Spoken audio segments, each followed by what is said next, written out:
Bonjour, suite à la demande de quelques élèves des classes internationales, je vais refaire le cours des modulations et démodulation d'amplitude en français.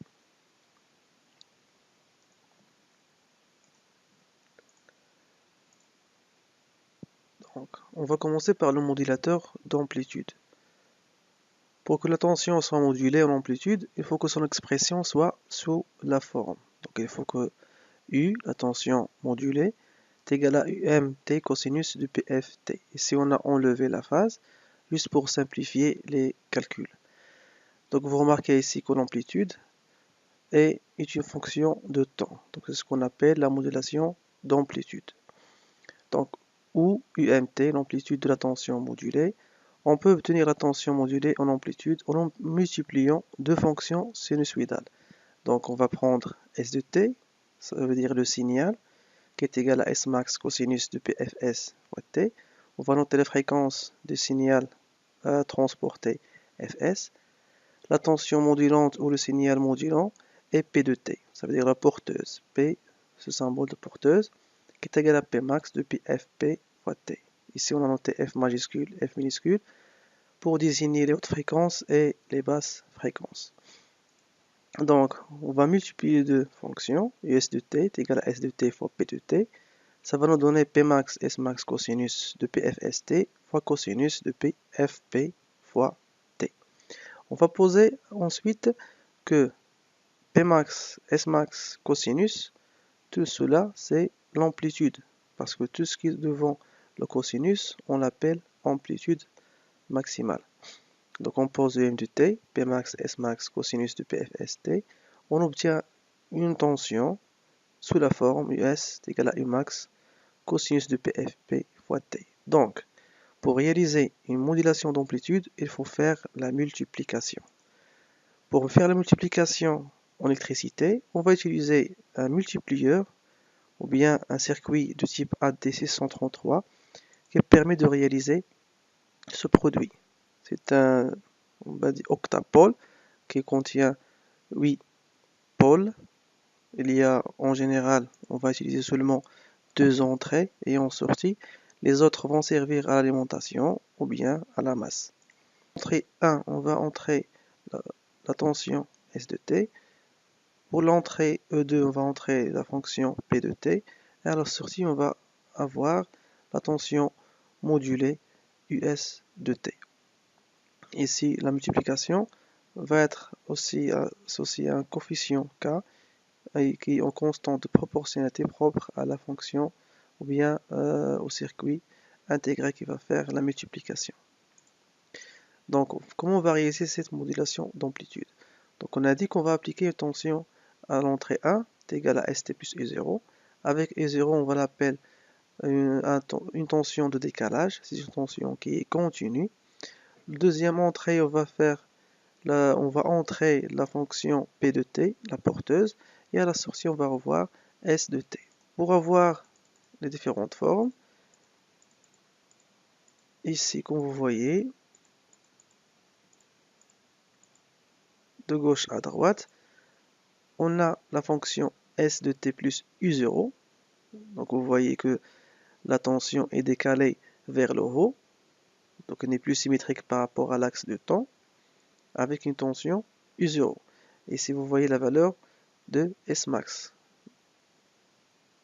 l'amplitude maximale du signal à envoyer, qu'on veut envoyer. Ici la porteuse. Vous voyez bien que la période de la porteuse est très petite par rapport à la période TS du signal modulant.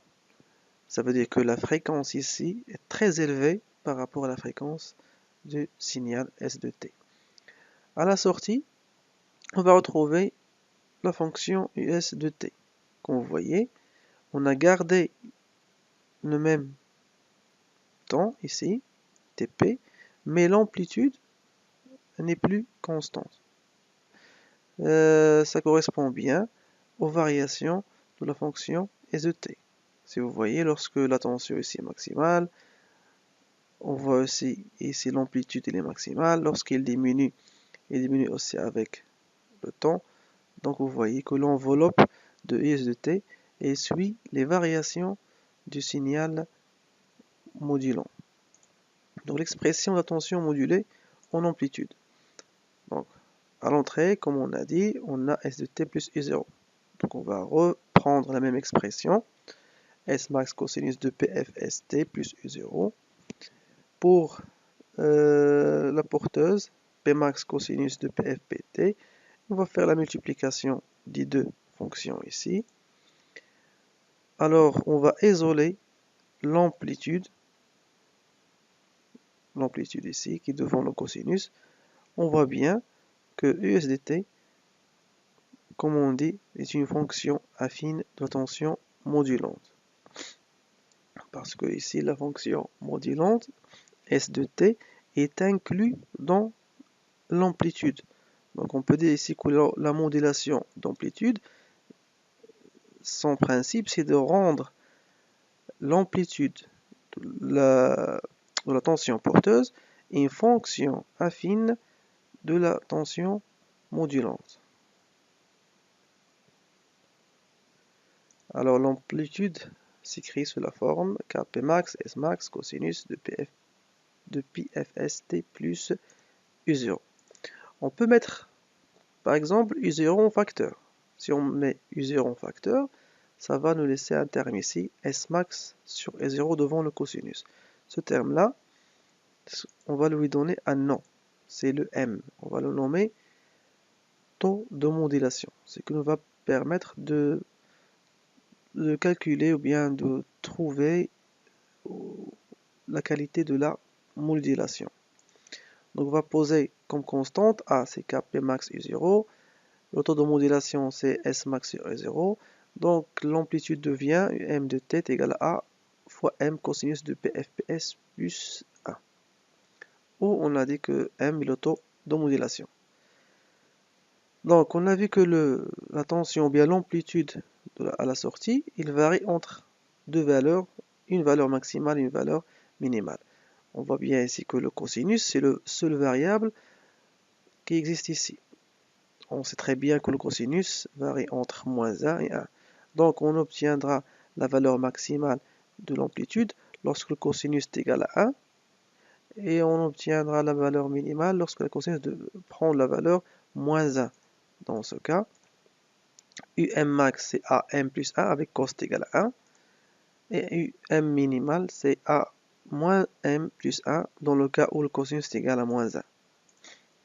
Donc si on somme les deux et on fait la différence, on retrouve que la somme c'est 2AM, la différence c'est 2A. Donc on peut retrouver une deuxième expression pour le taux de modulation qui est UM max moins UM min sur UM max plus UM min. Maintenant on parle de la qualité de la modulation. Comme on a dit auparavant que M, le taux de modulation, il va nous permettre de trouver est-ce que la modulation est bonne ou pas. Donc premier cas, si M est supérieur à 1, ça veut dire que la tension ou bien l'amplitude S max est supérieure à U0. Donc on constate que la tension modulée possède une enveloppe qui n'est pas semblable à la tension modulante. Pardon, c'est ici. Donc vous voyez S de t, la modulante, dans ce cas, est de mauvaise qualité. Ce qu'on appelle, c'est le phénomène de surmodulation. Vous voyez ici que l'enveloppe externe ici, donc ça correspond pas à une tension sinusoïdale. Vous voyez les variations, ce ne sont pas des variations sinusoïdales. Deuxième cas, c'est le cas où S max sur E0 est inférieur à 1. Dans ce cas, on constate que la tension modulée a une enveloppe qui correspond parfaitement au signal modulant S de t. Dans ce cas, on a une modulation de bonne qualité. Vous voyez bien, l'enveloppe est une fonction sinusoïdale. Donc on a bien une modulation de bonne qualité. On peut aussi utiliser une autre méthode qui s'appelle méthode du trapèze pour vérifier la qualité de la modulation. Dans ce cas, on va relier la tension ST plus U0 à l'entrée X de l'oscilloscope et on va relier la tension de la sortie du multiplieur à l'entrée Y. Il y a un bouton de l'oscilloscope appelé mode XY. Donc on va tracer l'entrée X en fonction de l'entrée Y. Donc au lieu de tracer X en fonction de temps, Y en fonction de temps, on va tracer X en fonction d'Y. On va obtenir les schémas suivants. Donc si on obtient trapèze, comme vous voyez ici, en forme de trapèze, ça veut dire que la modulation est bonne. Dans ce cas, M est inférieur à 1. Si vous voyez notre forme comme ça veut dire qu'on a une surmodulation où M est supérieur à 1. On peut voir ici les 3 cas de figure possibles. Si on a une modulation parfaite, on aura l'enveloppe externe qui a une forme sinusoïdale, et au mode XY, on obtient le trapèze. Pour les mauvaises modulations, ou bien ce qu'on appelle modulation critique, on aura une enveloppe qui est sinusoïdale, mais il y a à la limite ici, on peut perdre le signal lors de la démodulation. Donc on obtient un triangle dans le mode XY. La surmodulation, comme vous voyez, l'enveloppe externe ne ressemble pas à un circuit sinusoïdal. Dans ce cas, on peut dire qu'on n'a pas une bonne modulation. Donc que ce soit modulation critique ou bien surmodulation, c'est une mauvaise modulation. Donc la seule modulation qui est bonne, qui est parfaite, c'est lorsque M est inférieur à 1. Donc les conditions en général, les conditions pour obtenir une bonne modulation, il y en a deux. Première condition, comme on a déjà vu, il faut que M soit inférieur à 1. Deuxième condition, c'est concernant la fréquence. La fréquence de la porteuse doit être au moins supérieure 10 fois à la fréquence du signal modulant. D'accord? Maintenant, on va passer à la démodulation d'amplitude. On va commencer par les filtres RC. On a deux types de filtres. Un filtre où on a RC en série, on va l'appeler un filtre passe-haut. Ce filtre ne laisse passer que les hautes fréquences. On a aussi un filtre passe-bas, on a RSC en parallèle. C'est un filtre qui ne fait passer que les basses fréquences. La détection d'enveloppe. Ça veut dire quoi, détection d'enveloppe? Ça veut dire qu'on va relever la variation de l'enveloppe externe de la tension modulée. Donc le détecteur d'enveloppe est un quadripôle constitué par une diode et une association RC parallèle qui constitue un filtre passe-bas. Donc passe-bas, donc on va éliminer la porteuse et garder S de T, plus et 0. On applique à l'entrée de ce filtre la tension modulée en amplitude S de T obtenue par le multiplieur. On va visualiser sur l'écran de l'oscilloscope ce qu'on va voir. Donc vous voyez ici, on a le filtre passe-bas et on l'associe avec une diode. Le rôle de diode, c'est de dresser la tension, ça veut dire éliminer la partie négative pour qu'on n'avoir qu'une seule enveloppe. Donc vous voyez ici, la tension modulée en amplitude, c'est ça. Lorsqu'on va appliquer cette tension à l'entrée de ce quadripôle, à la sortie, on va obtenir l'enveloppe, les ondulations qui sont similaires à la fonction S de T plus U0. Donc pour obtenir une bonne détection d'enveloppe, ça parce que ce montage on l'appelle un détecteur d'enveloppe ou bien un détecteur de crête, pour obtenir une bonne détection d'enveloppe, il faut que taux, la constante de temps de ce dipôle RC, soit comprise entre TP et TS. Non pas seulement comprise, mais il faut qu'elle soit plus grand que TP et plus proche de TS. Comment maintenant on va éliminer U0, la tension de décalage?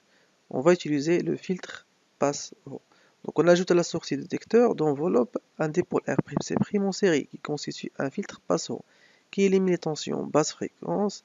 Il va éliminer. Il va faire. Oui, c'est ça. Il va éliminer les tensions basse fréquence. Et puisque U0 est en fréquence nulle, parce que U0 est une fonction constante, donc il ne possède pas de fréquence, donc il ne va pas passer après le filtre. Donc on va laisser seulement la fonction S de T.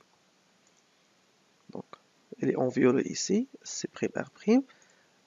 Donc, la première étape, c'était la détection d'enveloppe avec la diode et RC en parallèle.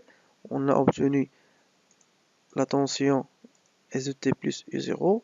Après, à la sortie de filtre passe-haut, on va garder seulement la fonction US de T qui correspond à l'information qu'on a voulu envoyer.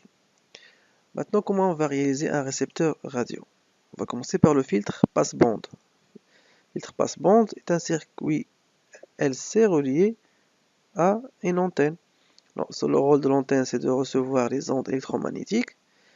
Mais c'est quoi le rôle du circuit LC? Eh bien, pour sélectionner un signal émet, il faut faire un accord entre la fréquence propre du circuit LC en parallèle et la fréquence de porteuse de la station. Donc F doit être égal à F0. Cette sélection se fait en faisant varier L au C. Par exemple, le schéma ici, la flèche ici indique que C est variable. Donc, si la fréquence de la station ne coïncide pas avec la fréquence propre du circuit LC, on ne va pas écouter la station. Donc si on veut chercher une station bien déterminée, il faut qu'on fait varier soit L, soit C pour arriver à une coïncidence entre la fréquence de la station désirée et la fréquence propre du circuit LC. Alors dans ce cas, on peut capter cette onde et la faire entrer dans la radio pour l'écouter. Donc pour la réalisation d'un récepteur radio, on a besoin de ce schéma. C'est un schéma simplifié d'un radio qui fonctionne avec la modulation d'amplitude, la démodulation d'amplitude, pardon. Donc ici vous avez la réception, on a le circuit LC en parallèle relié avec une antenne réceptrice. On a aussi l'amplification parce que le signal peut être fait affaibli par les amortissements. Donc on va l'amplifier avant de faire la démodulation. Ensuite vous avez ici les composantes de la démodulation où on voit bien le filtre passe-bas, le filtre passe-haut, la diode, le détecteur d'enveloppe et l'éliminateur de U0. Ensuite, après la démodulation, le signal peut être affaibli. Donc on va faire une deuxième amplification avant d'écouter la station avec l'haut-parleur. En conclusion, un récepteur radio AM est constitué par les éléments suivants: une antenne réceptrice, circuit d'accord, ou bien circuit de réception, ou bien filtre passe-bande, c'est un dipôle LC en parallèle, avec un circuit de démodulation où il y a les filtres RC, les filtres passe-haut et filtres passe-bas, avec un dresseur de tension. Et merci pour votre attention.